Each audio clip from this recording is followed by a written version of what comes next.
dependendo da composição química do material, né? Dependendo aqui, por exemplo, se eu tiver uma fibra de carbono em matriz epóxi, nós temos as propriedades mecânicas de cada camada, né?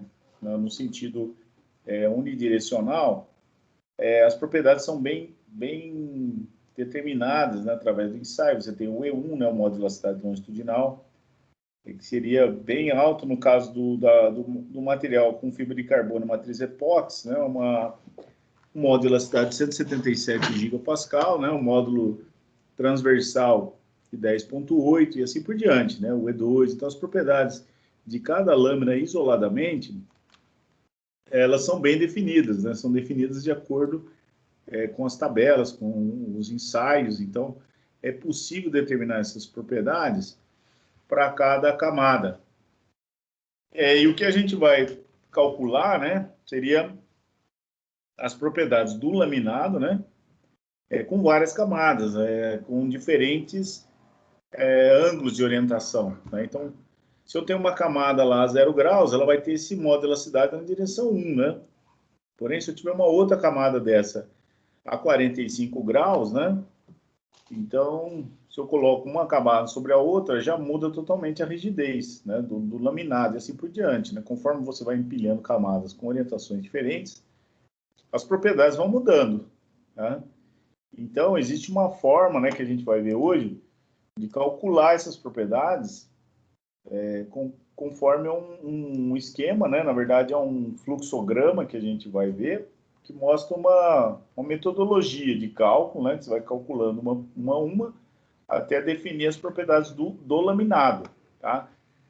E essa é a ideia, né? Porque, uma vez que a maioria dos casos práticos, né? Você vai precisar, na vida real, de um laminado, né? Porque, considerando que uma lâmina de material compósito, não, um laminado unidirecional, ele tem uma boa propriedade mecânica, né? Com relação à rigidez, na direção 1. E na direção 2, né, que seria a direção perpendicular, né, a propriedade mecânica é bem inferior, né, inferior a 10%. Então, qualquer carregamento transversal que a estrutura for submetida vai provocar uma falha, né? Então, a ideia é você empilhar várias camadas, né, construir um laminado com ângulos de orientações diferentes, e dessa forma você consegue ter a rigidez, né, e a resistência esperada, né? Serão as propriedades do laminado, tá?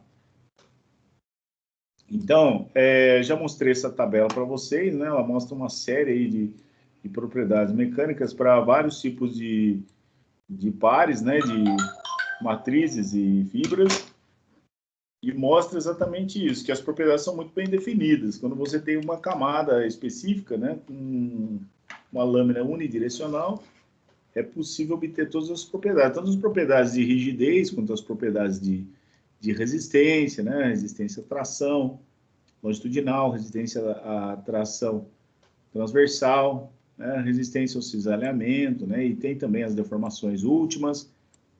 E você pode calcular também, pode determinar através do ensaio, né? Os coeficientes de expansão térmica, o coeficiente de expansão higroscópica. Então, todas essas propriedades estão disponíveis. Tá? Então, qual que é a ideia? A ideia é avaliar um laminado, tá? Então, para a gente poder avaliar um laminado, nós temos que definir, né, muito bem todos os conceitos teóricos relacionados com a determinação das propriedades, né? Então, do ponto de vista mais básico, né, nós temos o nosso problema do material compósito, avaliado do ponto de vista de uma camada, né, uma camada unidirecional, né, nós temos aqui o carregamento, né, imaginando que o carregamento está aplicado aqui num eixo X, né, uma carga de tração, nós temos aqui a fibra, né, vamos imaginar que essa fibra aqui está a 0 graus, né, uma orientação de 0 graus, o eixo X aqui coincide com o eixo 1, que é o eixo principal da fibra, né, correspondente ao sistema de coordenadas local da fibra, né? O que acontece quando a gente aplica uma carga no sentido do eixo X? É exatamente uma deformação, né? Uma deslocamento da barra no sentido da carga, né? Ou seja, placa, ela aumenta de comprimento, né? Sofre um ΔX aqui devido à carga, né? E devido ao efeito Poisson, né? Associado a esse deslocamento, esse aumento de comprimento na direção da carga, existe uma contração na direção transversal, né? Então, essa contração na direção transversal, ela pode ser explicada devido ao efeito Poisson, né? Então, existe uma tendência do material manter o volume constante. Então, se ele sofre uma deformação positiva na direção da carga, ele sofre uma contração na direção transversal à carga. Esse é o efeito Poisson, né? Nesse caso aqui, se eu chamar esse eixo X de eixo 1, né? Chamar esse eixo X de eixo 1, se o eixo X for coincidente ao eixo 1, nós temos o eixo 2 aqui, né? O eixo 2 for coincidente ao eixo Y, né? E aí, o coeficiente Poisson, né? O coeficiente Poisson principal lá que nós vimos, lá no início, né? Ele relaciona, né, exatamente isso, a deformação específica na direção X, né? A deformação específica na direção Y, né, dividido pela deformação específica na direção X, né, que seria menos, né, a deformação na direção 2, né, que seria a contração, menos com menos dá mais, né, dividido pela deformação específica na direção 1. Então, esse seria o coeficiente de Poisson principal. Normalmente, esse valor, né, ele é da ordem de 0,25 até 0,33, ele varia mais ou menos nessa faixa de valores, né? O coeficiente Poisson principal, né? A gente calcula esse coeficiente Poisson principal nessa situação mesmo, né? Onde nós aplicamos o carregamento na direção da fibra e a contração na direção transversal a ela, né? Então, o coeficiente de Poisson principal está associado a esse modelo, né? Quando a gente viu essa propriedade lá na micromecânica, nós analisamos um elemento representativo de volume, onde nós aplicamos uma carga na direção da fibra, né? E avaliamos a contração na direção transversal ao carregamento, né? E aí, a outra situação que nós temos é quando a gente aplica uma carga agora na transversal, né? Eu tenho as fibras agora, por exemplo, orientadas a 0 grau, a 90 graus, né? Então, eu tenho as fibras aqui orientadas a 90 graus, né? E aqui a gente aplica uma carga na direção transversal à fibra, né? O que vai acontecer? A mesma coisa, né? O mesmo efeito Poisson. Na direção do carregamento, nós vamos ter uma deformação, né, positiva, o material vai sofrer um aumento de comprimento aqui na direção X, né? E na direção perpendicular, né, a carga, o material ele vai sofrer uma contração, né, vai sofrer uma contração. Porém, esse modelo aqui, né, o que acontece? Eu aplico uma carga na direção transversal à fibra, né, tudo bem, a matriz ela tem uma resistência mecânica menor do que a fibra, né? Ela sofre uma deformação aqui. Porém, quando a gente avalia aqui a contração da fibra, né? Como a fibra tem uma resistência mecânica muito maior que a matriz, né?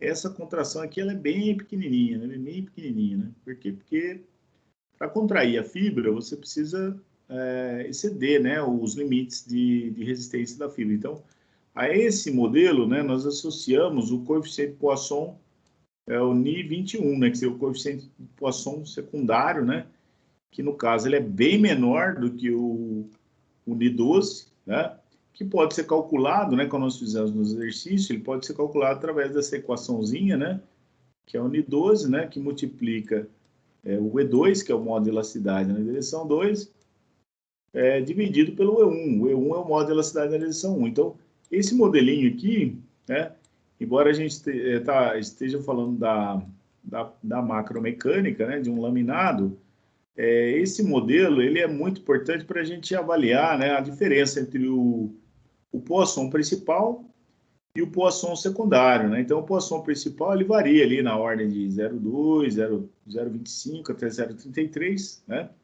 Valores até um pouco parecidos com os materiais metálicos, é porque justamente a carga é aplicada na direção da fibra, o material sofre uma deformação na direção da fibra e sofre uma contração na direção transversal.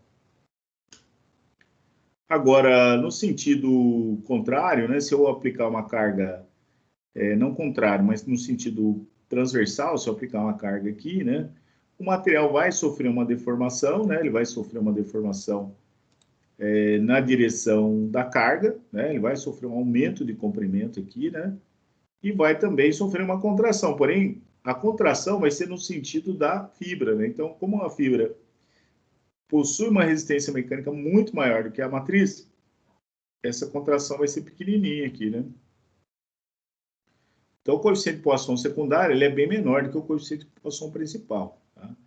Mas a ideia é essa, né? A ideia é a gente construir um laminado com várias camadas. E as propriedades mecânicas são diferentes, né? Porque você tem um comportamento em um sentido, né?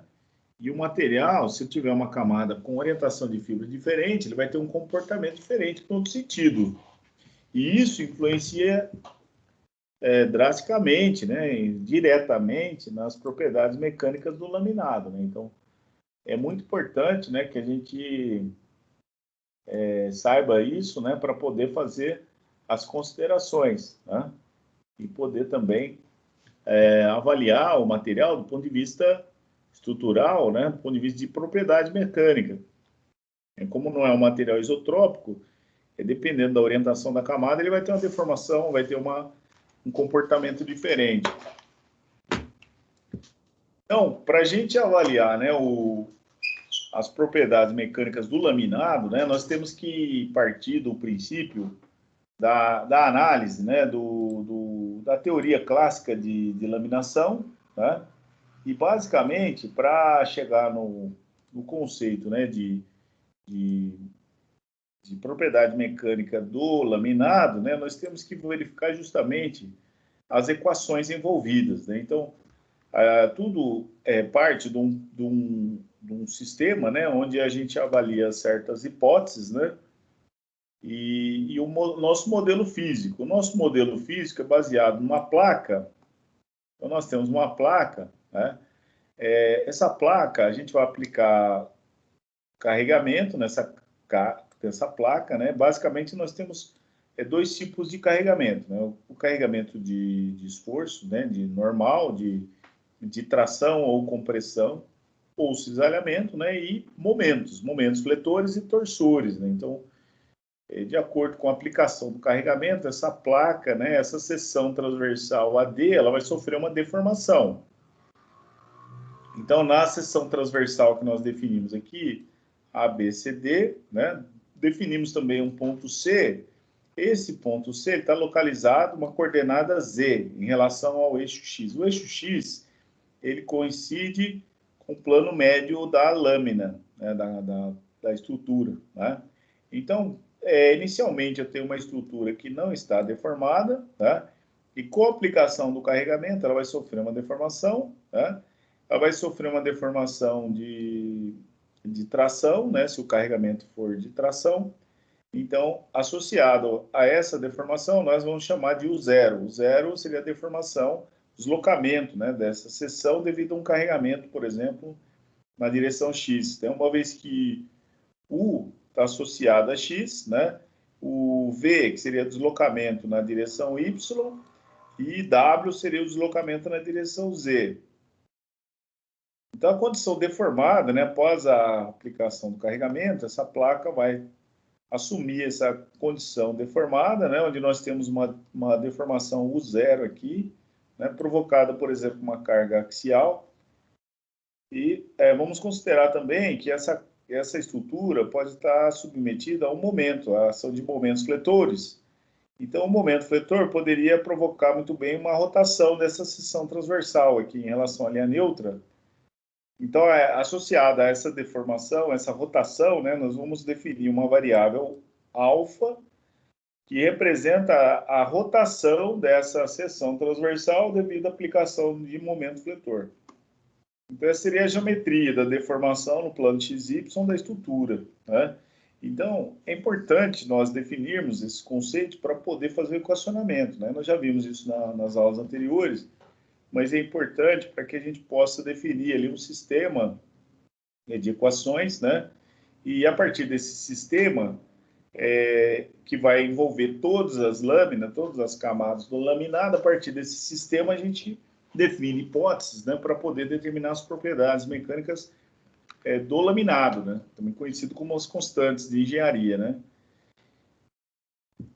Então, basicamente, né, quando a gente avalia aqui o comparativo, né, de uma seção não deformada com a seção deformada, nós temos os deslocamentos. Os deslocamentos podem ser de dois tipos, né? Nós temos os deslocamentos de translação, né, provocados por cargas axiais, né, de compressão ou tração, e nós temos os deslocamentos de rotação, né, que são provocados por momentos, né? Então, basicamente aqui, se eu aplicar um momento mx, vou ter se eu aplicar um momento my, vou ter um alfa x. Se eu aplicar um momento mx, vou ter um alfa y. Então, basicamente, aqui nesse exemplo, né, nós temos os deslocamentos de translação, U, V e W, e os deslocamentos de rotação, alfa x e alfa y.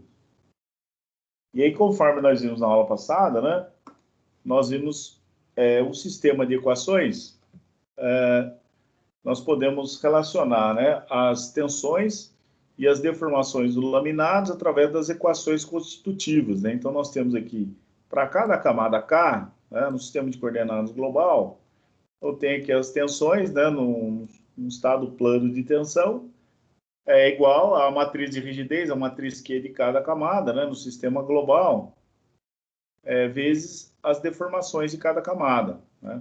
Essas deformações, quando a gente avalia o laminado do ponto de vista global, essas deformações nós podemos classificar, né, como sendo uma soma, né?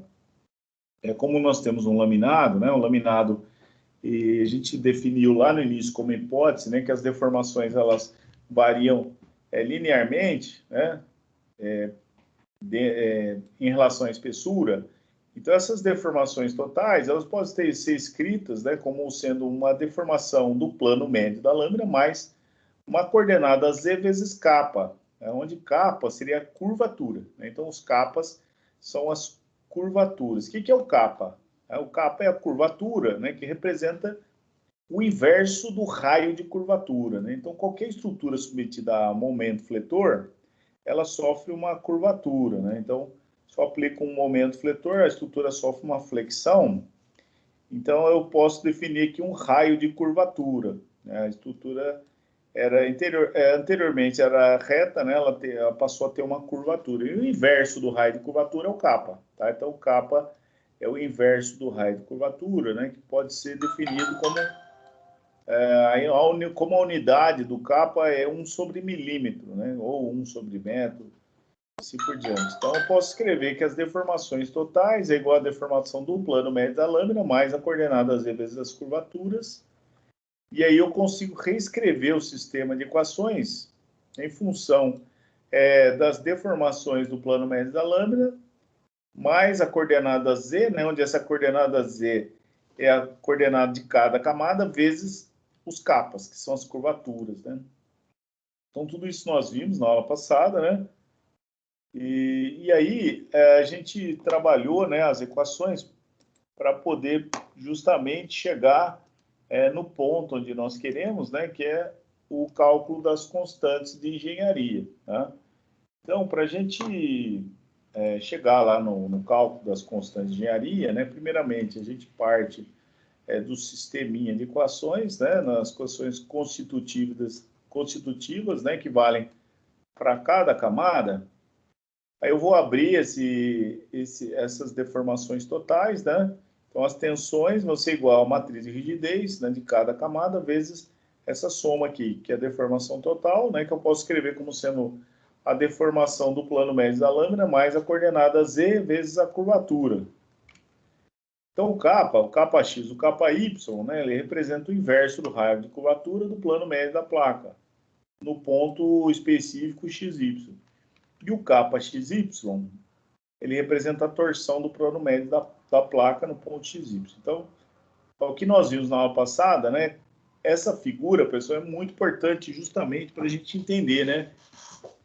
Por que a gente tem que avaliar as propriedades do laminado, né? Pura e simplesmente, nessa figura, né, a gente consegue perceber muito bem o que está acontecendo aqui, né? Então, eu tenho 4 camadas, né? Cada camada dessa, ela está orientada numa direção específica, né? Então, tem uma camada, por exemplo, a 0 graus, uma camada 90, menos 90, mais 45, menos 45. Então, devido à orientação da fibra, o que acontece? Cada camada vai ter uma rigidez diferente, né? Uma resistência diferente, né? Quando eu considerar essa direção X, né? Se eu tiver uma camada aqui onde a fibra está exatamente na direção X, né? Por exemplo, na camada 4, que ó, possui a maior rigidez aqui, ó, o maior módulo de elasticidade aqui. Então, se eu tenho todas as fibras na direção X, né, logicamente, essa camada 4 ela vai ter ótimas propriedades de rigidez, né? Se eu tiver uma fibra de carbono ali, né, uma fibra de vidro, então eu vou ter uma propriedade de rigidez alta aqui, né? Agora, camada 3 e camada 2, ela tem uma rigidez mais baixa, né? Então, se o material mesmo, né, só muda a orientação da fibra, então, certamente, se eu tenho uma rigidez pequena aqui, é porque, certamente, na camada 3, na camada 2, certamente, por exemplo, né, pode estar acontecendo, né, que a fibra pode estar orientada na direção perpendicular a X, né? Então, é lógico que a propriedade mecânica vai ser bem menor, né? Lógico que o modo de elasticidade aqui vai ser bem menor, né? Do que a camada 4, que está a 0 graus, né? Está na mesma direção de X. Então, existe, né, uma diferença significativa entre rigidez, né? Entre as camadas, né? Então, o que a gente considera, né, que a variação da deformação, né, como não existe descolamento, né, quando a gente começou a ver a teoria clássica de laminação, nós fizemos uma série de hipóteses, né. Então, uma das hipóteses que nós fizemos é que não existe descolamento das camadas, né. Então, a gente pode considerar com uma boa aproximação que a deformação específica aqui ela varia linearmente, tá? Então, como nós temos ângulos de orientação diferentes, né, os termos Q e J da matriz de rigidez, né, eles podem ser diferentes para cada camada do laminado. Dessa forma, a variação de tensão não é necessariamente linear, né? Já a variação de deformação é linear por hipótese, a variação de deformação é linear porque não há descolamento das camadas. Porém, como de uma forma bem simplória, né? Nós sabemos que sigma é igual a E vezes epsilon, né? Então, mesmo o epsilon tendo uma variação linear aqui, né? Mesmo o epsilon variando linearmente, né? O modo de elasticidade não varia linearmente, né? Ele varia de acordo com o ângulo de orientação das camadas. Eu vou ter um modo de elasticidade diferente. Então, quando eu multiplico um pelo outro, né? O que vai acontecer com as tensões? As tensões não vão ter uma deformação, não necessariamente, né, as tensões vão possuir uma variação linear. Então, o que acontece, né, no material compósito, o conceito é exatamente esse, né? Nós temos materiais com ângulos de orientação de fibra diferentes, né, que garantem propriedades mecânicas diferentes, e de forma que no total, né, no laminado, ele vai ter propriedades específicas, né? Depois, no final da aula, a gente vai avaliar uma tabela onde a gente pode perceber qual é a propriedade do laminado, né? De um laminado, por exemplo, com camadas a mais ou menos 45, né? Então, é possível você obter as propriedades do laminado, né, a partir das propriedades de cada camada, né? E dá para ter uma boa noção, né, do que acontece, né? Se eu se eu quero determinar, por exemplo, a propriedade na direção X, de um laminado que só possuem camadas a 0 e a 45 graus, né? Ou 45, mais ou menos 45. Então, nessa ideia que a gente vai destrinchar aí o desenvolvimento. Então, nós vimos na aula passada, né? Vamos passar rapidamente aqui, que nós vimos os carregamentos, né? Então, os esforços, né? Eles podem ser obtidos através dessas integrais, né? Em função das tensões.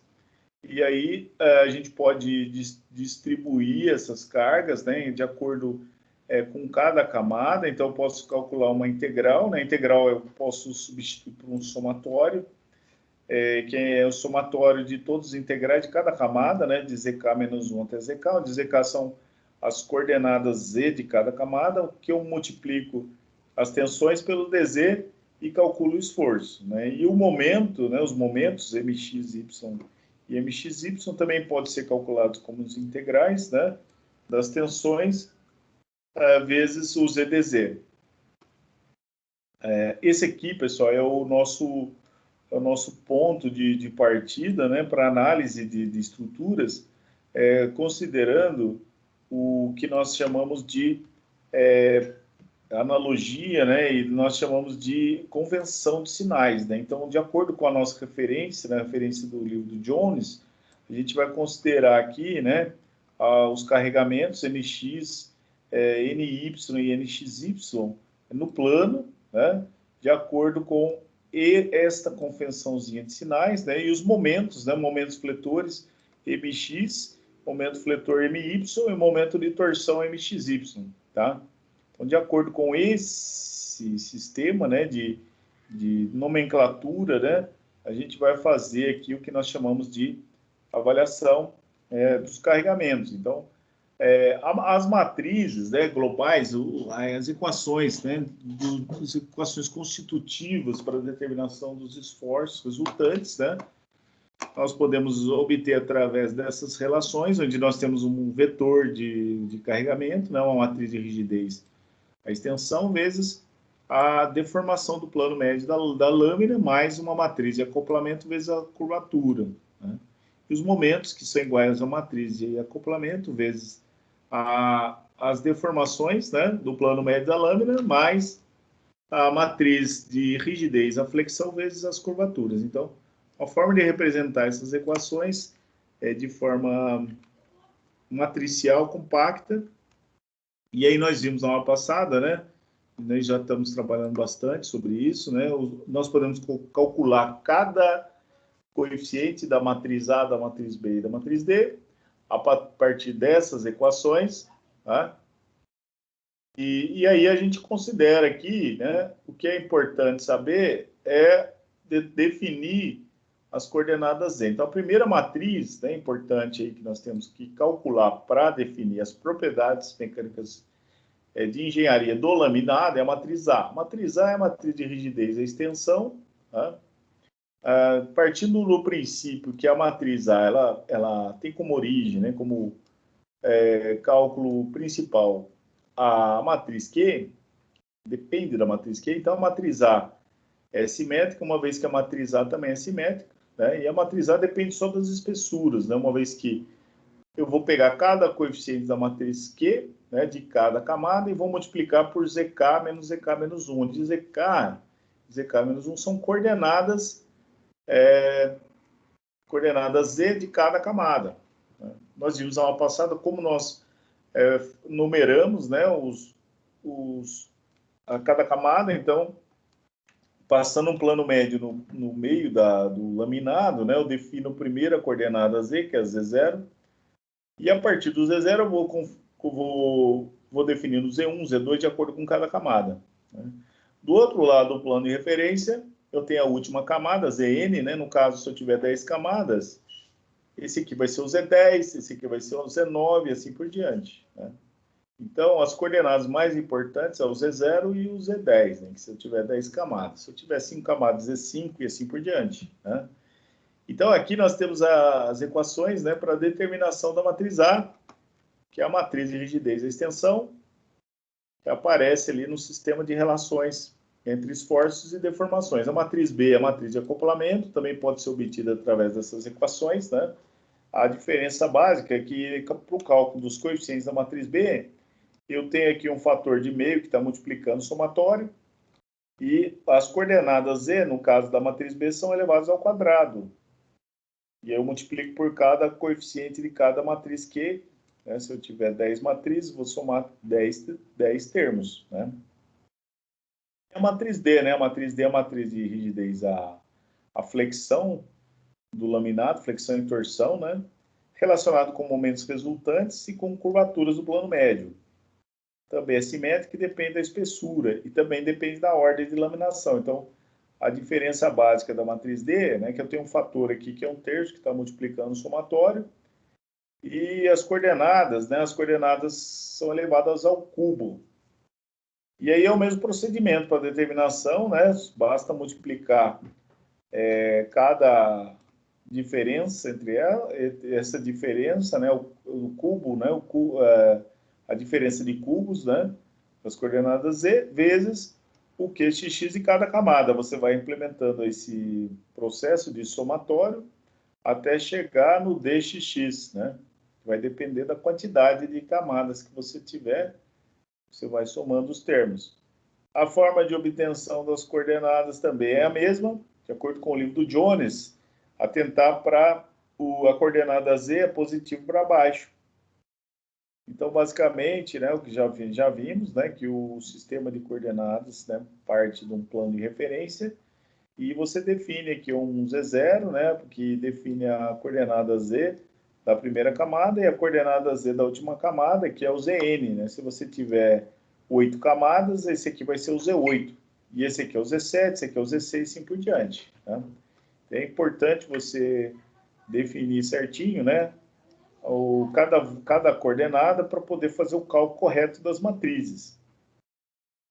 E o sistema de matrizes dessa forma, nós temos alguns casos específicos, né, alguns casos particulares, onde, por exemplo, nós podemos ter um laminado simétrico. Né? No caso do laminado simétrico, é um laminado onde nós temos, para cada espessura de um plano de referência, existe outra idêntica, né, com igual espessura, a mesma orientação da fibra e propriedades.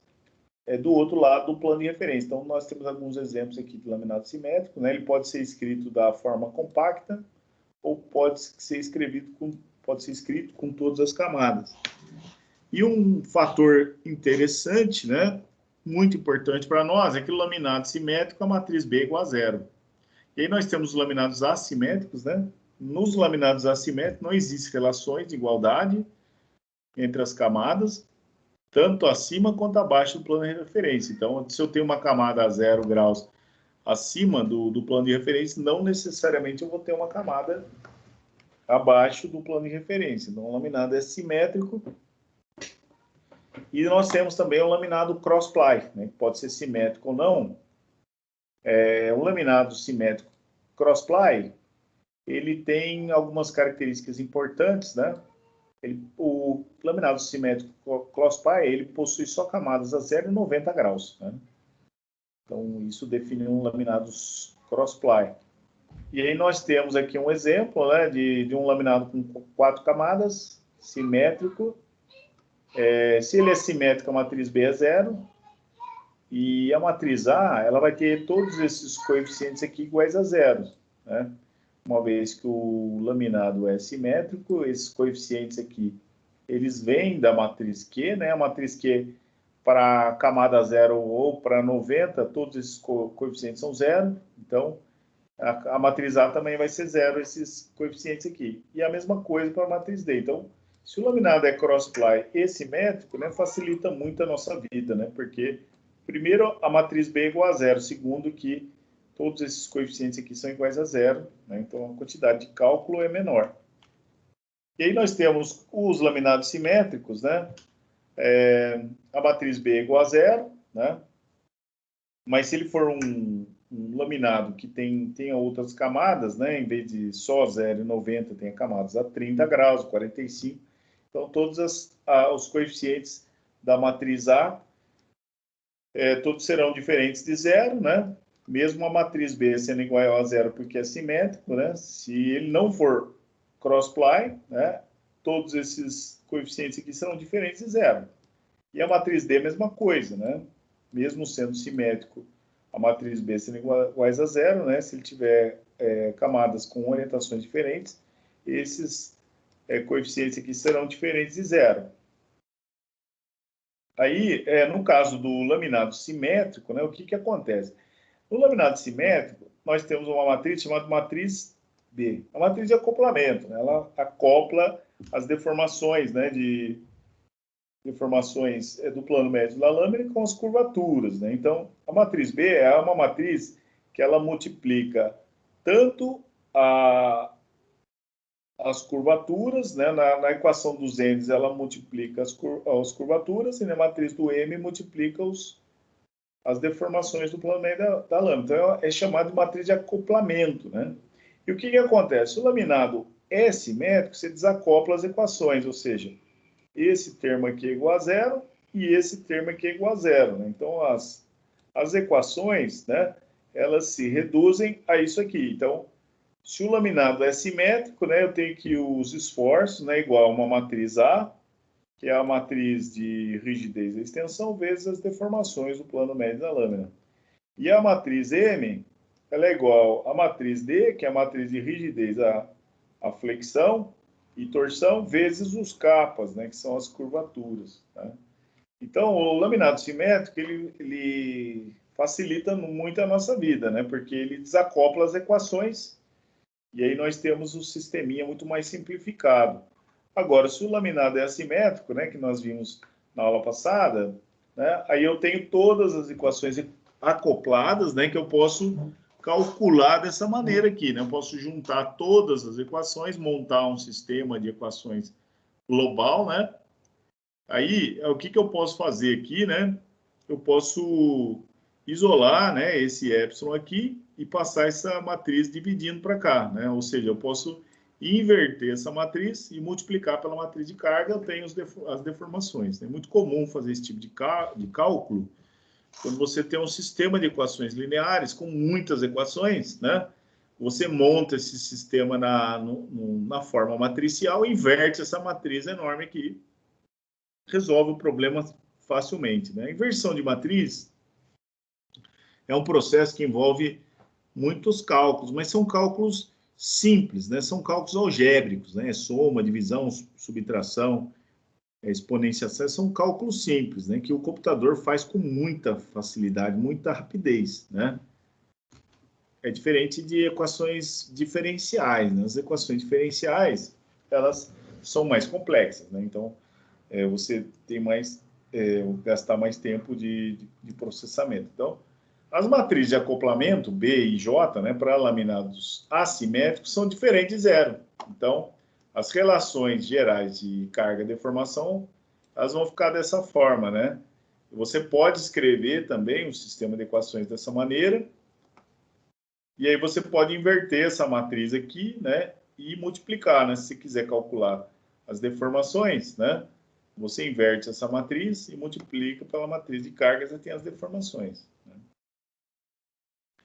E aí, nós chegamos no nosso ponto aqui, específico, né, que seria relacionado às propriedades de engenharia, né, dos laminados. Né? Então, quando a gente fala de propriedade mecânica, né, nós temos que entender que, como a estrutura, né, como o laminado ele possui propriedades mecânicas diferentes, né, então, o que vai acontecer é que o material ele vai se comportar de maneira específica, né? Então, para cada camada, uma orientação diferente, ele vai apresentar propriedades mecânicas diferentes. Então, nosso objetivo aqui, né, é justamente definir a propriedade aparente, né, do laminado. Qual seria o modo de elasticidade aparente desse laminado, né, quando nós temos uma série de camadas empilhadas umas sobre as outras. Então, para a gente fazer uma análise como essa, né, nós vamos partir de algumas hipóteses, né?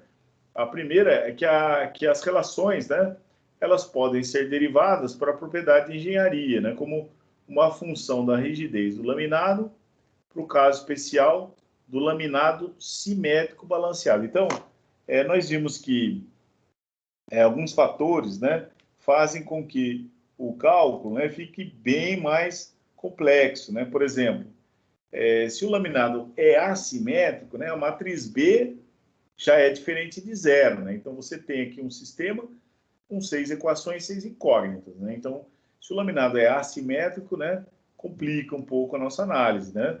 Então, quando a gente vai começar a falar de propriedade de engenharia de laminado, né, o primeiro caso que a gente vai avaliar, né, para a gente começar a estudar esse assunto, a gente vai partir para o caso mais simples, né? Ou seja, para a gente poder entender, né, esse assunto, nós vamos começar a falar do laminado que ele é simétrico e balanceado, tá? Então vai ser um laminado que vai ter, para cada camada acima do plano de referência, vai ter outra camada idêntica, né? Com a mesma espessura, mesma propriedade e mesma orientação da fibra abaixo do plano de referência, tá? E nós vamos dizer também que ele é balanceado, né? O que é um laminado balanceado? Laminado balanceado é aquele que, para cada camada, né, com um ângulo de orientação de fibra mais θ, existe uma camada de mesma espessura e propriedades com ângulo de orientação menos θ, tá? Esses laminados são chamados de balanceados, né?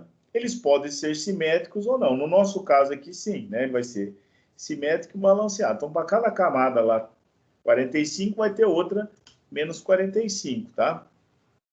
E vai ser simétrico também, né? Ou seja, cada camada vai ter outra igual aí acima e abaixo do plano de referência. Então, partindo do princípio que a gente vai avaliar esse tipo de laminado específico, né, simétrico e balanceado, né, nós vamos avaliar as constantes elásticas desse tipo de material, né, submetido a um carregamento axial, tá, que também seria o caso mais simples, né, para a gente começar a entender. A gente não vai aplicar momentos aqui, a gente vai aplicar um carregamento axial apenas, né? E aí nós chegamos na aula passada nesse probleminha, né? Então vamos imaginar aqui que nós temos um elemento, né, de um laminado, ele tá carregado, né, com uma carga axial NX, né? Um carregamento aqui em Newton por milímetro, por exemplo, né? Um carregamento distribuído nessa largura, conforme a figura. Então, nós vamos chamar de módulo de Young, né? O módulo de Young é um termo muito comum utilizado na literatura, que é o modo de elasticidade. O modo de elasticidade aparente é o E barra X do laminado e o coeficiente Poisson, que nós vamos chamar de Ni barra XY. Né? Então, como é que a gente calcula, né, essas propriedades mecânicas? Né? Se eu tiver um laminado, né, submetido a um carregamento axial, NX, né, esse laminado ele deve ser simétrico balanceado com carregamento axial. Então, para calcular a propriedade mecânica, o E barra X tem uma formulinha, né? É possível deduzir essa fórmula, né? Tem a dedução no livro do Daniel, né? Então, o E barra X, ele vai ser o NX dividido por T vezes o epsilon 0x, onde o T é a espessura do laminado e o E 0x é a deformação específica, tá? Então, encontramos uma equação, né, para calcular a propriedade mecânica do laminado na direção x, né, uma propriedade aparente, né, uma média, né, uma propriedade média, né, uma vez que nós temos várias camadas aqui, várias orientações de fibra diferentes, nós encontramos aqui uma equação que calcula exatamente isso, né, a propriedade mecânica. E o coeficiente Poisson também, é o coeficiente Poisson do laminado, XY, né, que pode ser calculado pelo quociente do epsilon y0 dividido pelo epsilon x0, né, que seriam as deformações específicas do plano médio da lâmina. Tá? Então, essas são as duas equações, né, que podem ser utilizadas para calcular as propriedades do laminado agora. Né? Nós não estamos falando mais de uma camada, nós estamos falando do laminado como um todo. Tá? Então, essa é a ideia aí que a gente vai usar, né, para poder avaliar esse tipo de problema, tá? Então, Considerando, né, que o laminado ele é simétrico, né, no nosso caso aqui particular, nós estamos avaliando um laminado simétrico e balanceado, né, nós podemos provar essas equações aqui, né? Se a gente montar lá o sisteminha de equações, né, o sisteminha de equações, a gente pode chegar facilmente nesse tipo de resultado, né? Então, como nós vimos na aula passada, né, se eu pegar esse probleminha aqui e utilizar as relações de força e deformação, né, nós temos basicamente, né, nós temos aqui um vetor de cargas, né, como no caso eu tenho um laminado simétrico balanceado, né, no caso aqui eu só tenho o NX, né, o NX aqui, eu tenho o NY que vale 0 e o NXY vale 0, né, isso aqui vai ser igual à minha matriz, né, a matriz A, que é a matriz de rigidez da extensão, que no caso, como ele é simétrico e balanceado, eu vou ter o AXX aqui, eu vou ter o AXY aqui, vou ter aqui o AXY novamente, porque a matriz é simétrica, e eu vou ter aqui o AYY. E o resto, e aqui eu vou ter o ASS, e o resto dos coeficientes são iguais a zero. Então, esse aqui é igual a zero, esse aqui é igual a zero, esse aqui é igual a zero e esse aqui é igual a zero. E eu vou multiplicar, né, pelo vetor aqui de deformações. Então, no caso, ele é balanceado simétrico, né, eu vou ter um εx, né, da camada do plano médio, né, eu vou ter um εy, né, e como ele é simétrico e balanceado, né, não tem acoplamento de cisalhamento, então a deformação do cisalhamento é zero. Então, se eu destrinchar as equações aqui, né, trabalhar as equações, eu consigo provar, né, que o E barra X, né, que é o modo de elasticidade do laminado na direção X, é igual ao inverso da espessura, né, que multiplica ao coeficiente AXX menos o AXY quadrado dividido por AYY. Tá? Então, é possível comprovar isso daqui matematicamente através dessas relações aqui. Para o caso do laminado simétrico balanceado com carregamento axial. Tá? E o coeficiente de Poisson também pode ser calculado dessa forma, né? Ele pode ser especificado, né? Pode ser demonstrado que ele é a razão entre o AXY, que é o coeficiente dessa matriz aqui, dividido pelo AYY. Tem a espessura do laminado. Né? E a mesma coisa a gente pode fazer, né? No caso, se a gente quiser aplicar, né, o carregamento na direção Y. Então, na direção Y, a mesma coisa, né? Eu uso o mesmo sistema de equações, só que aqui vai ter o NY, e aí eu faço a continha e vou achar o E barra Y. Então, o E barra Y, o que é? A propriedade mecânica do laminado na direção Y. Então, eu vou aplicar aqui agora um carregamento na direção Y, tá? Um laminado simétrico, balanceado com carga axial, só NY, não tem outra carga, é uniaxial, carregamento uniaxial, e aí eu obtenho a propriedade mecânica do modo de elasticidade do laminado na direção Y. É o inverso da espessura, né, que multiplica o AYY menos o AXY quadrado sobre AXX. E o coeficiente Poisson, né, que é o NYX, que é igual ao AXY dividido pelo AXX. Pronto. Então, nós conseguimos obter equações para obter exatamente as propriedades mecânicas, né? As propriedades mecânicas do laminado. Né? Então, agora, o que a gente consegue calcular é a propriedade mecânica do laminado. Né? Quanto que esse laminado possui de rigidez, né, na direção X, na direção Y e assim por diante, né?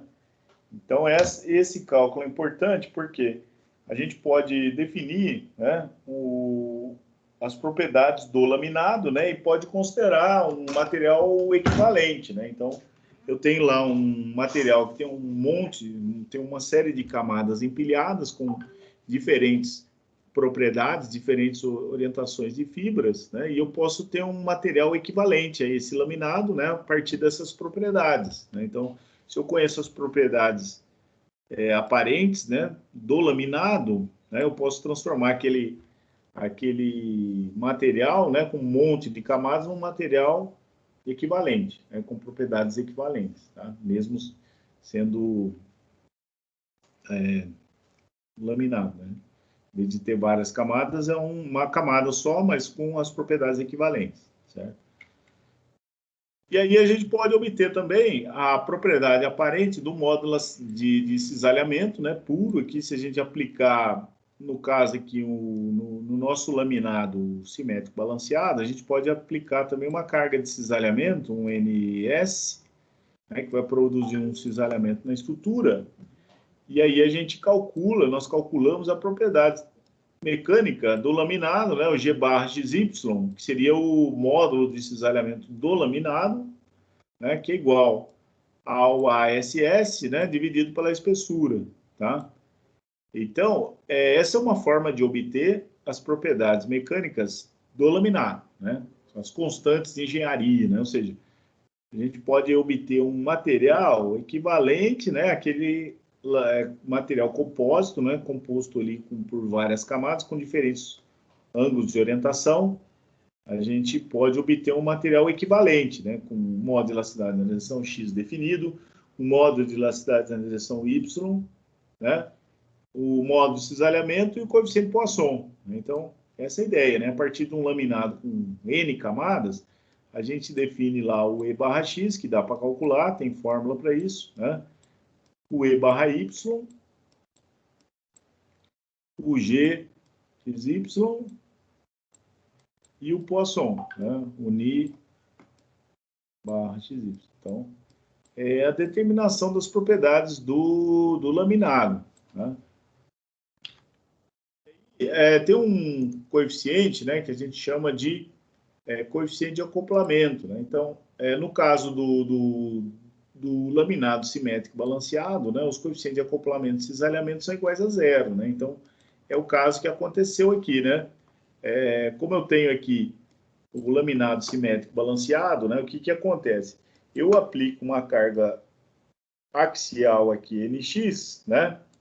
Como ele é balanceado e simétrico, né, as equações estão desacopladas, né? Então, no caso do NX, ele só vai ter deformação na direção X e na direção Y. O cisalhamento é zero, né? Porque não existe acoplamento de cisalhamento, uma vez que o laminado é balanceado e simétrico. Então, dessa forma, nós podemos dizer que os coeficientes de acoplamento de cisalhamento são iguais a zero. Também uma vantagem, né, que facilita bastante a nossa vida, né? E aí, o que a gente pode fazer, né? Nós podemos pegar a equação original lá, que nós tínhamos, né? A equação onde nós tínhamos o carregamento, né? Temos aqui o NX, né? Vou escrever mais para cá.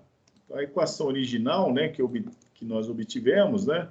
Em função, nós tínhamos um carregamento, né? NX, NY e NS, né? O NXY.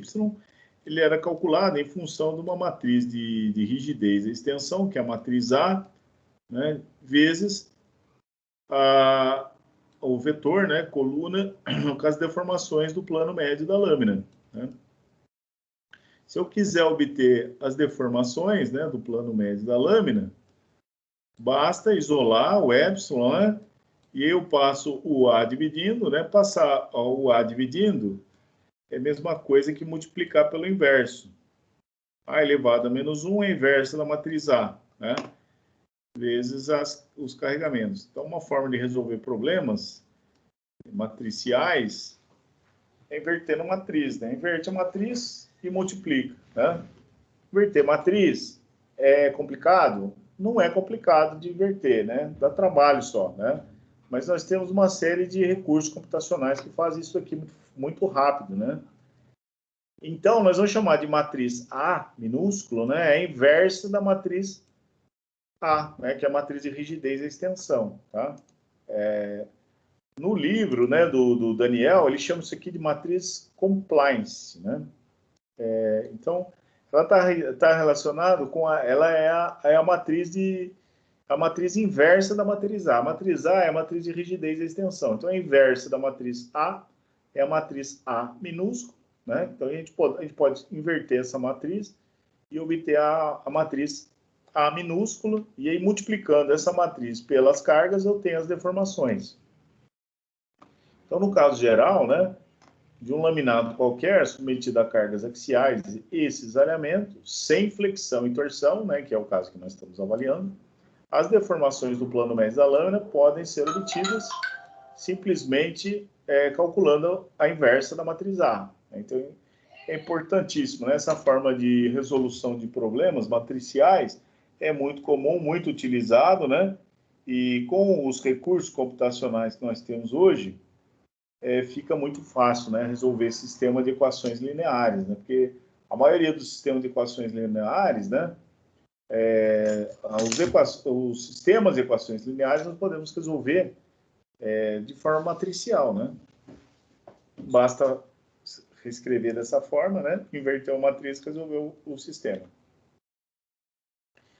E aí a gente pode, né, uma vez que a gente tem as cargas, né, no caso do laminado simétrico, né, submetido a apenas cargas axiais, né, a gente pode calcular as tensões, né?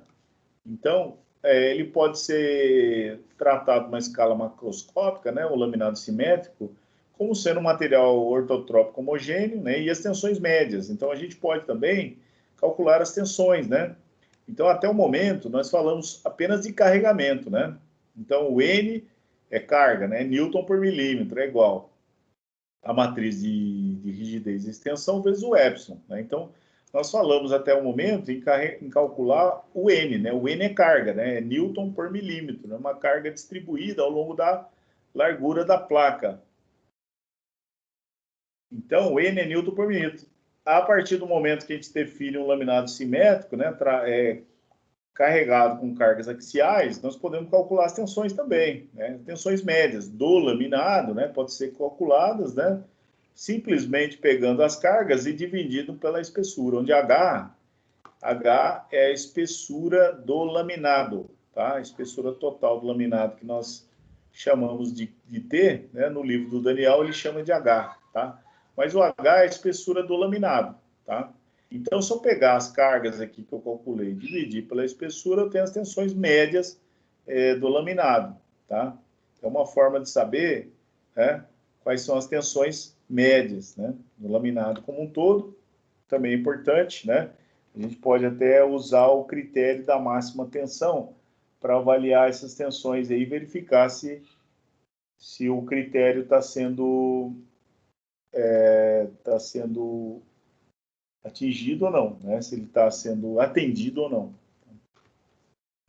E aí nós temos, né, as relações de deformação e força, né? Para o laminado podem ser escritas em termos das constantes de engenharia. Então, isso aqui que nós vimos na passada, nós paramos, né? Então, esse aqui é o sisteminha de equações, né? As equações constitutivas para o laminado, né? Então, nós temos aqui as deformações do plano médio da lâmina, e aqui nós temos, né, a matriz, né, escrita em termos das constantes de engenharia do laminado, né? Então, para cada coeficiente aqui, ó, eu tenho 1 sobre o E barra X, né? Eu tenho o Poisson aqui secundário dividido por E barra Y, tenho todos os coeficientes da matriz e multiplica aqui pelas tensões médias, né? Que no caso aqui é o esforço, que pode ser o NX, o NY, o NS, dividido pela espessura, né? Que no caso é o H é igual a T, tá? Depende da referência aqui. Então, com esse sisteminha de equações, com essas equações aqui escritas na forma matricial, nós podemos calcular, né, as deformações do plano médio da lâmina a partir das propriedades de engenharia, tá? Então, essa é a ideia, né? Essa aqui seria a equação constitutiva do laminado, serve para o laminado, né? Laminado simétrico, né? E submetido a carregamento axial apenas, né? Não tem momento aqui. Então, é o que nós vimos na aula passada, né, que a gente pode escrever essas relações, né, no caso, o E barra X e o E barra Y são os modos de elasticidade do material, né, da direção X e Y, respectivamente. Os coeficientes de Poisson, né, o NXY e NYX, os coeficientes de acoplamento, né, então aqui ele está escrito em função dos coeficientes de acoplamento, né, então, esse sistema de equação ele serve também para o laminado que não é simétrico. Se ele for simétrico, esses termos aqui são iguais a zero, né? Uma vez que o laminado simétrico balanceado, os coeficientes de acoplamento são iguais a zero. Então, esse aqui é o sistema de equações escrito na forma geral. Se ele for simétrico, cancela todos esses termos aqui, que são os coeficientes de acoplamento, né? E aí são as fórmulas para calcular cada constante de engenharia aqui, ó, né? O E barra X, o E barra Y, G barra XY, o coeficiente de Poisson é função dos coeficientes das matrizes, né? Calcula os coeficientes de acoplamento e tudo mais. Coeficiente de acoplamento, né? E aqui são os, devido à simetria, né, da matriz A minúsculo, né, implica as seguintes relações entre as constantes de engenharia do laminado, né? No caso, de uma lâmina unidirecional simples. E tem essas relações aqui também, né? Então, pessoal, para calcular as propriedades de engenharia do laminado simétrico, né, por meio da equação 5.78, que nós vimos lá, são essas equações aqui, né? Todas as equações que podem ser determinadas, é necessário calcular a matriz de rigidez da extensão. Então, para a gente chegar nesse sisteminha de equações aqui, né, que serve para um laminado, né, relações entre deformações e tensões, a partir de uma matriz aqui que depende das constantes de engenharia do laminado, é necessário, primeiramente, obter a matriz A, que é a matriz de rigidez e extensão. Em seguida, nós temos que inverter essa matriz para obter a matriz A minúsculo. Então, se tiver um problema, né, para resolver de laminado, né, para calcular as propriedades, ou para calcular as deformações, né, a partir das tensões, das cargas, nós temos que calcular a matriz A e temos que inverter a matriz A, né? Daí nós podemos calcular as propriedades de engenharia, né? Então, essa é a grande sacada aí, tá? E aí nós temos um procedimento computacional, né, para determinar as propriedades elásticas de engenharia, né? E aí, esse aqui, pessoal, é um passo a passo, né, que está apresentado aí no livro do Daniel, né, justamente para a gente saber como que nós fazemos, né, para calcular as propriedades elásticas de engenharia, né, do laminado. Então, o primeiro passo, né, seria entrar com as propriedades de cada camada, né? Então, eu teria lá um software, né, e eu vou entrar com o E1, o E2, o N12 e o G12, né, que são as propriedades de cada camada, né, que nós já sabemos calcular desde o início, né, tem tabela, tem tudo. Então, calcularemos primeiro as propriedades de cada camada. O segundo passo seria calcular os coeficientes de cada matriz. Da matriz Q, nas coordenadas locais, né, que seria o Q11, o Q12, o Q22, Q66. A gente já sabe calcular também. Que essa matriz Q12, né, nada mais do que a matriz de rigidez, né, relacionada com os eixos principais do material, ou seja, sistema de coordenadas local, né? O passo 3 seria entrar com a orientação da fibra ou a orientação do eixo principal do material. Então, tem que definir lá qual é o eixo principal, XY, do material, né? Então, cada camada vai ter um ângulo em relação a esse eixo. O passo 4 seria calcular a matriz de rigidez global, né, de cada camada, usando as equações, né? A matriz reduzida transformada de sai pagando, né? E você calcula a matriz Q de cada camada, né? A 0, a 90, a 45, a 60. E essa matriz Q, né, está relacionado com o sistema de coordenadas global do laminado. O passo 5 seria entrar com as coordenadas ZK de cada camada, né? Uma vez que eu tenho laminado, eu calculo a camada Z, índice K de cada camada. Aí, com as coordenadas Z de cada camada e com todas as matrizes Q calculadas, né, Q12 e QXY de cada camada, eu calculo as matrizes A, B e D. A matriz A é a matriz de rigidez, a extensão. A matriz B é a matriz de acoplamento, né? E a matriz D é a matriz de rigidez, a flexão. E aí o passo 7, nós vamos inverter a matriz A, né? Para obter a matriz A minúsculo, né? Que é a inversa da matriz A. O passo 8, nós vamos entrar com a espessura total do laminado, tá? Então, quando a gente insere a espessura total do laminado, né? A gente consegue justamente calcular as tensões, né? Principalmente calcular as tensões, tá? E por último, a gente calcula as propriedades de engenharia do laminado, né? Relacionadas com o eixo XY do sistema de coordenadas global, né? Então calcula o E barra X, o E barra X, o E barra Y, o Poisson do laminado e o G, né? O coeficiente de cisalhamento. Então, com esse passo a passo, né? A gente pode obter as propriedades do laminado, né? É um procedimento computacional, né? Para calcular as propriedades do laminado.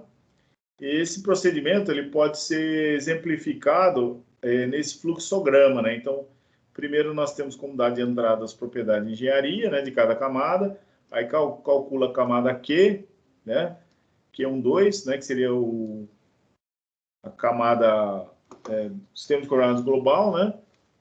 Aí você, com o ângulo de orientação de cada camada, você vai calcular a matriz reduzida transformada de sai pagando, né, para cada camada. Aí você faz a localização, né, de cada camada, os ZKs, né, que no livro do Daniel ele chama de H, né, mas é a coordenada Z de cada camada. Aí você calcula a camada A, B e D. Então, até aqui, a gente já fez, né, vocês estão fazendo aí, a gente já fez esse exercício, né? Então, até aqui, tranquilo, né? Com essas matrizes aqui, a gente pode calcular N, M, né? Se tiver o epsilon e o kappa. Ou pode calcular o epsilon e o kappa se tiver o M e o N conhecidos, né? E aqui vem a segunda fase, né? A partir da matriz A, a gente inverte essa matriz A e calcula a matriz Azim, né? Que é a inversa da matriz de rigidez a extensão, né? E aí com a espessura total do laminado, a gente calcula as propriedades de engenharia, né? Que é o E barra X, o E barra Y, o G barra XY, o Poisson principal, o Ni YX e os coeficientes de cisalhamento aqui, ó. Os coeficientes de cisalhamento, se o laminado for simétrico balanceado, eles são iguais a zero. Então, esse aqui é um fluxograma, né? Que mostra como calcular essas propriedades aqui. E aqui mostra uma tabela, tá? De comparação entre as constantes de engenharia de laminados carbono epóxi unidirecionais, mais ou menos 45 simétricos, né? Então, aqui tem 45, né? Mais ou menos 45 simétricos, né?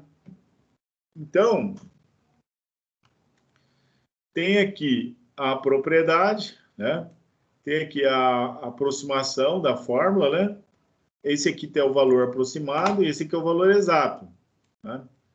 Então, o E barra X, né, para um laminado carbono epóxi, né, ele vai ter um valor de propriedade mecânica, né, na direção X, né? O laminado está assim, 45, vamos avaliar isso daqui, ó, mais ou menos 45, né? As camadas estão a 45 graus, né? E o E barra X, né, aproximadamente é 4 vezes o G12, né? Então, você vai ter um modo de elasticidade de 28,7, né? Na direção X. Então, é como se tivesse uma plaquinha aqui, né?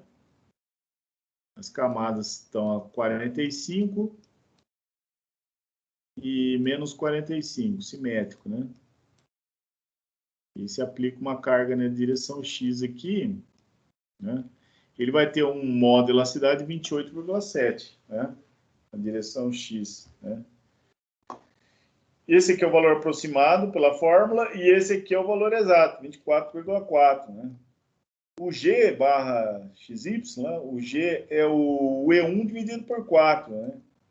Então, o que a gente percebe aqui que o G, né, aumenta muito, né, a propriedade de cisalhamento, né? Ou seja, Se eu pegar uma plaquinha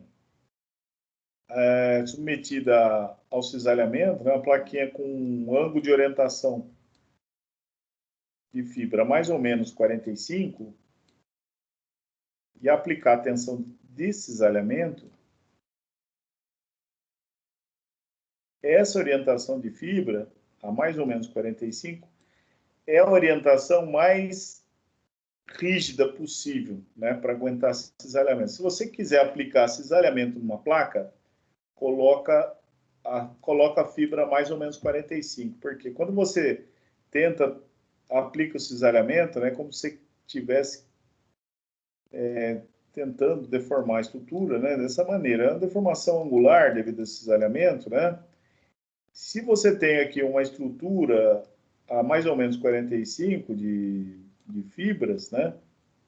É como se você tivesse travado a estrutura contra o cisalhamento. Então, a rigidez ao cisalhamento, né, de um laminado mais ou menos 45 simétrico, né, é o modo de elasticidade na direção 1, que é o mais alto valor, dividido por 4, né, que é muito superior ao G12 do material, por exemplo. Né?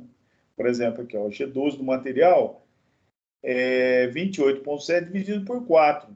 Né? Então, se você pegar aqui o 28,7 dividido por 4, né, você vai ter um valor ali, né, bem menor do que 35,5. Né? Então, por exemplo, se pegar aqui 28,7 dividido por 4, né, o G12 é 7. Né? Então, por exemplo, né, se tiver só a lâmina, né, carbono epóxi, tá aqui a direção 1, né? Esse material possui uma rigidez ao cisalhamento de 7,2 gigapascal. Agora, se você tiver 10 camadas, né, uma em cima da outra, a 0 graus, né, vai ter essa rigidez aqui, 7,2. Né? Agora, se você colocar um laminado com 10 camadas, mais ou menos 45, a rigidez vai para 35,5, ou seja, se quer reforçar a sua estrutura de cisalhamento, põe camada 45 graus, tá? Aí você tem o Poisson, né, que é 0,66, o Poisson do laminado aqui, ó. Vamos analisar esse caso aqui que está mais fácil. Aí você tem os coeficientes de acoplamento aqui, né? Os coeficientes de acoplamento e cisalhamento são todos iguais a 0, né? Porque aqui, nesse caso, você tem um laminado mais ou menos 45. Então, esse aqui é um exemplo, né, de comparação de constante de engenharia, né? No caso, se você tiver a lâmina unidirecional a 45 graus, e aqui mais ou menos 45 graus. Então, percebe, né, que a rigidez aumenta muito, né? Se você coloca mais ou menos 45, você coloca só 45 é 10, você coloca mais ou menos 45 é 35,5. Aqui tem um exercício, pessoal, vou deixar para vocês depois fazerem, tá? Deixar proposto aí, né? Então, basicamente, né, o que eu queria falar com vocês hoje era isso, né? Tem um fluxograma aqui para você determinar as propriedades elásticas de engenharia, né? O que está faltando fazer agora é um exercício, né, relacionado com esse assunto aí, para a gente consolidar essas informações, tá? Nós estamos caminhando aí para as 10 para as 11, né? Então, faltam uns minutinhos aí para a gente finalizar, né? Eu vou deixar aberto para perguntas. Alguém tem alguma pergunta, pessoal? Alguma informação adicional? Alguma dúvida? Um comentário? Ô, professor, Sim? esses cálculos que o senhor está fazendo aí, ele é usado bastante na indústria ou se usa software hoje em dia para fazer? O que acontece, né? Hoje em dia, praticamente, né, o cálculo de materiais compósitos, né, ele está muito otimizado hoje. Então, você tem ferramenta para tudo. Não só os materiais compósitos, como os materiais isotrópicos, né? Então, hoje a gente tem ferramenta para tudo, né? Lógico, depende muito da empresa, né? Existem empresas que adotam uma postura mais Rand calculation, vamos dizer assim, né? Existem empresas que calculam estruturas. Você tem um modelo de elementos finitos, né? Mas o modelo possui uma malha bem grosseira, né? Então, o modelo, nesse tipo de empresas, né? O modelo ele tem uma malha grosseira, então o modelo serve para quê? Ele serve para você extrair as cargas, né? Então, você pega o modelo e roda, né? Em vez de você calcular tensões nesse modelo, você vai calcular cargas, né? Você vai calcular momentos e forças, né? E aí o que você faz? Como você conhece as propriedades geométricas das estruturas, né? Das cavernas, dos reforçadores, né? Dos painéis, dos revestimentos, então você pega essas cargas e calcula analiticamente, né? Calcula analiticamente as tensões. Então, existem empresas que adotam essa abordagem de rand calculation, né? E só fazem as suas verificações, suas análises, através desse tipo de abordagem, né? Existem empresas que calculam assim, dessa maneira, né? Você tem um modelo de elementos finitos que ele tem uma malha grosseira, né? E esse modelo ele serve para quê? Para extrair cargas. Aí com essas cargas você calcula as tensões, né? Calcula, verifica flambagem, faz uma série de análises, né? Com as cargas obtidas do modelo. Existem outras empresas que utilizam os modelos de elementos finitos para calcular tensões. Então calcula tudo já no modelo, né? Porém sempre tem análises auxiliares, né? Tem análises complementares, né? Tem análise de flambagem, né? Tem análise de tração diagonal, né? Existem análises que o modelo de elementos finitos não faz, né?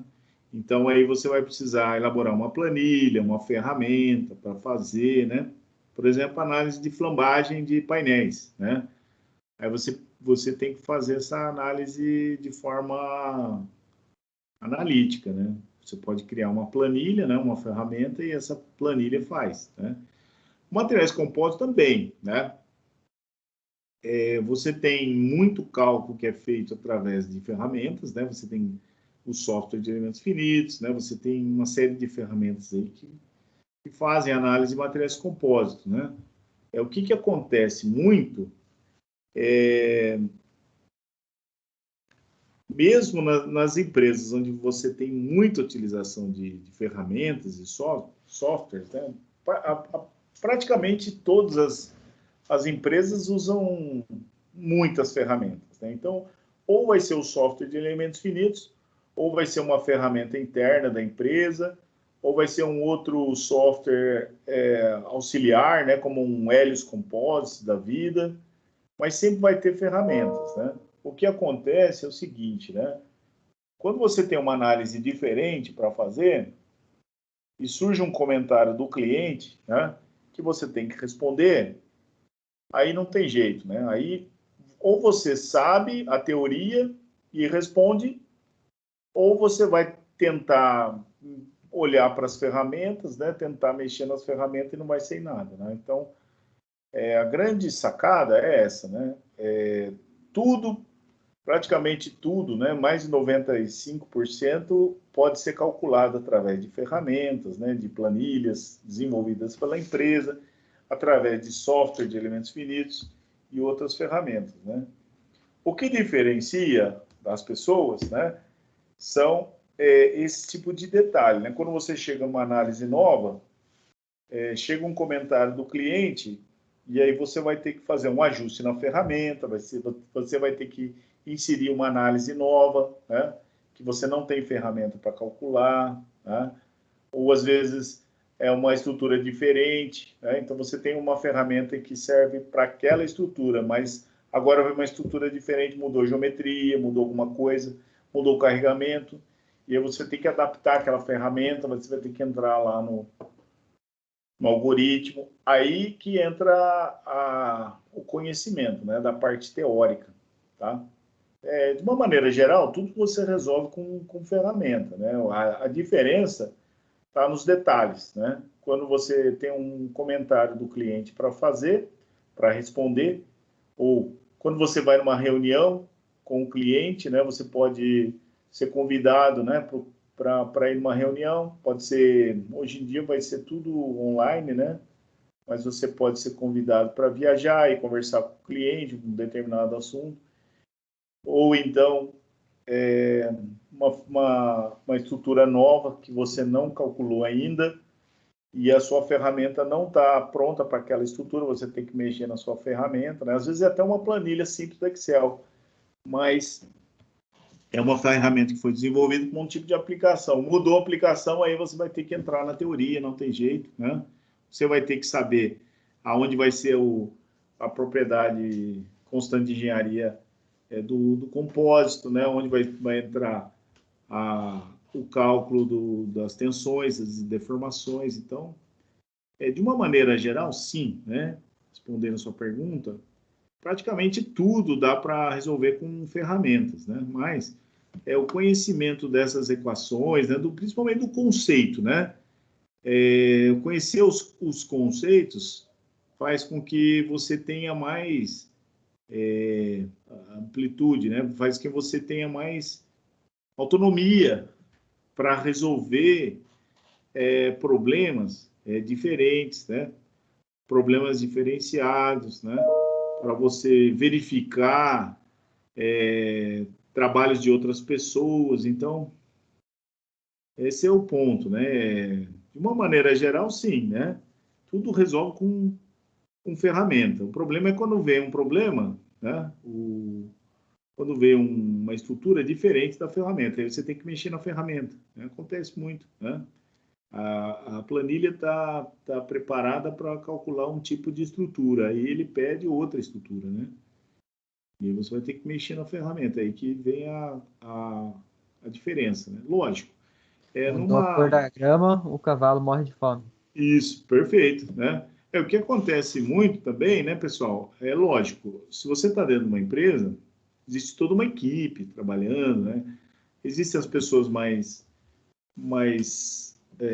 seniors, né? Tem as pessoas mais experientes, tem as pessoas que estão começando agora, né? E o trabalho é dividido entre as pessoas, analisando tudo isso, né? Mas, lógico, se você quiser se diferenciar, né?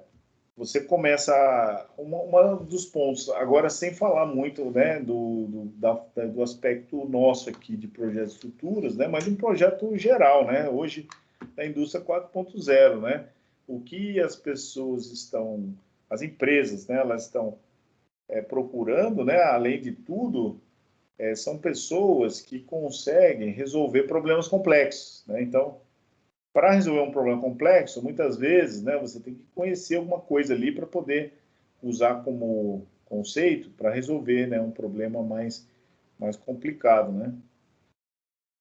Mas sim, né, acho que tudo é somado, né? Lógico, você tem que saber os dois, né? Você tem que saber a teoria, né, pelo menos a parte conceitual. E uma coisa muito importante, pessoal, cálculo algébrico, né, fazer conta de somar, dividir, subtrair, a gente põe o computador para fazer, né? Então, o ideal, né, o melhor dos mundos, né, você ter todo o conhecimento básico e saber mexer com as ferramentas. Aí você é diferenciado, né? Porque você conhece a teoria, né? Você consegue dominar aquele assunto, né? Sabe o conceito e aí você usa a ferramenta com destreza porque você conhece, porque você sabe mexer na ferramenta, porque você conhece o conceito também. Esse é o melhor dos mundos, né? É poder alinhar esses dois parâmetros, né? Esse é o melhor dos mundos, tá? Então, até hoje em dia, né, se você souber mais ferramenta, é até melhor, né? Mas tem que saber a parte teórica também. Okay? Tá ótimo, então, professor. Bom, pessoal, então, nós estamos caminhando aí para as 11 horas. Gostaria de agradecer a presença de todos, né? E vou ficar aberto a perguntas aí, caso alguém tenha alguma pergunta, alguma questão.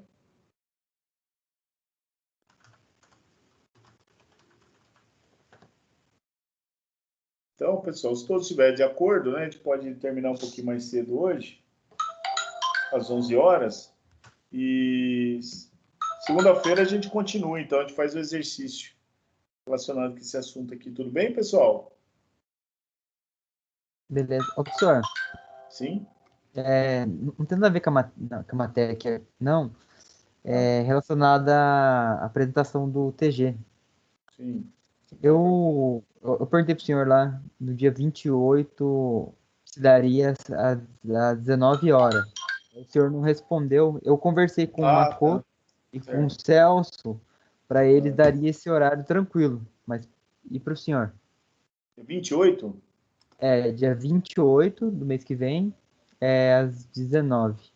Eu não respondi para você? Eu acho que eu respondi, né? Não, você respondeu, você perguntou, você falou É às segunda-feira, né? 18, você perguntou, você falou às 18. Daí eu falei, daí eu perguntei, é 19, porque eu achei Ah, 18 um pouco cedo. mas não tem problema, não. Eu posso, Ah, sim. pode Sim, sim, tá pode bom. ser. Então, Bom, tá. Eu confirmei com os confirmado. dois, daí eu falei, eu vou perguntar pro senhor, tá bom? Mas vamos fazer sim, pode confirmar. Tá Tá bom, tranquilo esse dia. professor. Beleza? Beleza, beleza, então. Tá bom então, pessoal. Obrigado e boa noite. Boa noite, pessoal. Obrigado e boa noite. Falou. Noite. Boa noite, pessoal.